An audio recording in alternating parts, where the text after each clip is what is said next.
Welcome to Wisdom Quotes.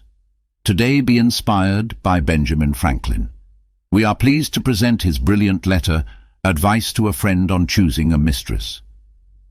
This letter was written by Benjamin Franklin on June 25, 1745, in which Franklin counsels a young man about channeling sexual urges. I know of no medicine fit to diminish the violent natural inclinations you mention, and if I did, I think I should not communicate it to you. Marriage is the proper remedy. It is the most natural state of man, and therefore the state in which you are most likely to find solid happiness. Your reasons against entering into it at present appear to me not well founded. The circumstantial advantages you have in view by postponing it are not only uncertain, but they are small in comparison with that of the thing itself, the being married and settled. It is the man and woman united that make the complete human being. Separate, she wants his force of body and strength of reason, he, her softness, sensibility, and acute discernment. Together they are more likely to succeed in the world. A single man has not nearly the value he would have in that state of union. He is an incomplete animal. He resembles the odd half of a pair of scissors. If you get a prudent, healthy wife, your industry in your profession with her good economy will be a fortune sufficient. But if you will not take this counsel, and persist in thinking a commerce with the sex inevitable, then I repeat my former advice, that in all your amours you should prefer old women to young ones. You call this a paradox, and demand my reasons. They are these. 1. Because as they have more knowledge of the world, and their minds are better stored with observations, their conversation is more improving and more lastingly agreeable. 2.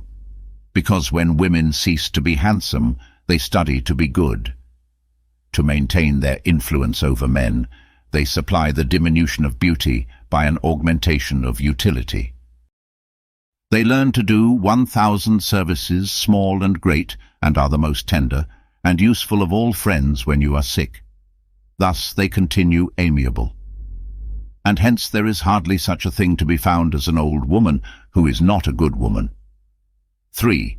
Because there is no hazard of children, which irregularly produced may be attended with much inconvenience. 4. Because through more experience, they are more prudent, and discreet in conducting an intrigue to prevent suspicion. The commerce with them is therefore safer with regard to your reputation. And with regard to theirs, if the affair should happen to be known, considerate people might be rather inclined to excuse an old woman, who would kindly take care of a young man, form his manners by her good counsels, and prevent his ruining his health and fortune among mercenary prostitutes. 5. Because in every animal that walks upright, the deficiency of the fluids that fill the muscles appears first in the highest part.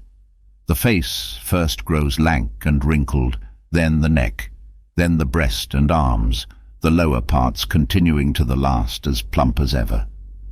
So that covering all above with a basket, and regarding to only what is below the girdle, it is impossible of two women to know an old from a young one.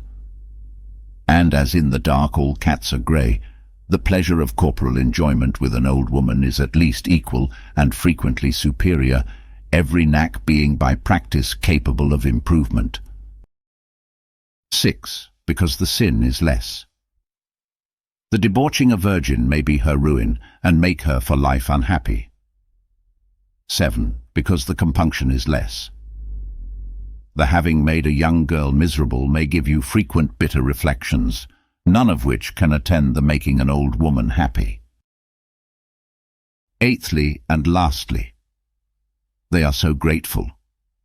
Thus much for my paradox.